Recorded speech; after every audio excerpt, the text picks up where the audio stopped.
Pour le deuxième épisode de notre web-série sur les ateliers Transition métropolitaine organisés par l'AVITEM, l'AFD et l'agence de coopération allemande GIZ, nous vous emmenons dans la métropole du Grand Tunis. Et parmi l'ensemble des débats qui participent à la construction métropolitaine, nous avons sélectionné 3 reportages. La découverte du lac de Tunis, un nouveau territoire qui transforme la métropole, puis une immersion dans un atelier où les auditeurs prennent la parole et deviennent des experts, et enfin sur le terrain d'une expérience d'équipement sur une zone d'habitat spontané.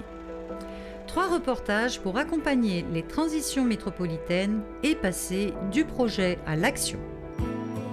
Arrivé à Tunis, le plaisir des retrouvailles, puis direction l'hôtel de ville pour une introduction du maire sur l'importance du séminaire dans sa ville. Les enjeux de la métropole Tunis, comme toute autre métropole, c'est d'assurer le bon vivre pour ses citoyens. Et ceci ne peut se passer d'une politique stratégique qui anticipe, qui corrige ce qui est apparu comme dysfonctionnement et rencontrer l'intérêt de l'AVITEM sur ce thème de l'évolution urbaine est de première importance.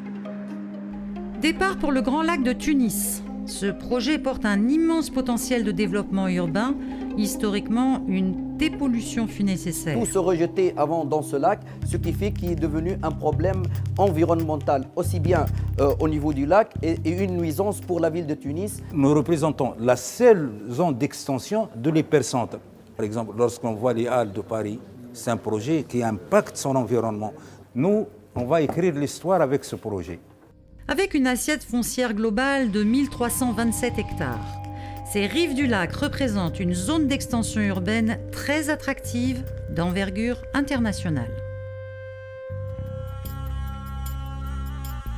La Médina, une opération de réhabilitation réussie, sans conteste un grand projet de la métropole tunisoise.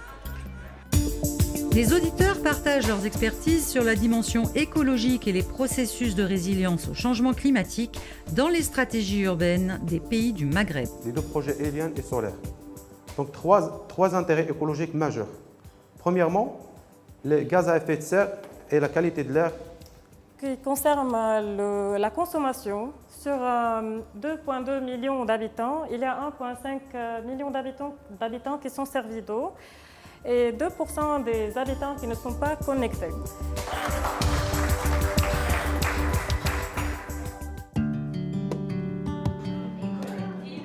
Explorons in situ l'aménagement d'un quartier en construction spontanée. Périurbain de Tunis, le quartier Aïchoucha, situé sur une zone agricole à risque environnemental, illustre le paradoxe entre désastre écologique et droit d'accès aux services urbains pour ses habitants. Enfin, un grand débat organisé à l'Institut français sur le thème « Quel projet pour les métropoles ?» Nous vivons dans un monde où les frontières, où les États gardent toujours une certaine importance, évidemment, mais où la vraie vie du monde se concentre de plus en plus dans les métropoles. Une semaine de découverte, de partage d'expériences sur les métropoles en Méditerranée se termine à Tunis. Laissons le dernier mot aux auditeurs. Cette semaine-là était une semaine très riche dans les présentations. Les solutions, grands projets et petits projets, ils s'articulent ensemble pour faire un projet métropolitain. De la structure métropolitaine ne serait qu'une réalité qu'à travers une matérialisation physique du territoire par des projets structurants qui permet à des territoires mitoyens de réaliser ensemble des projets qui les aident à vivre ensemble. Et rendez-vous à Hambourg pour le prochain épisode de notre web-série.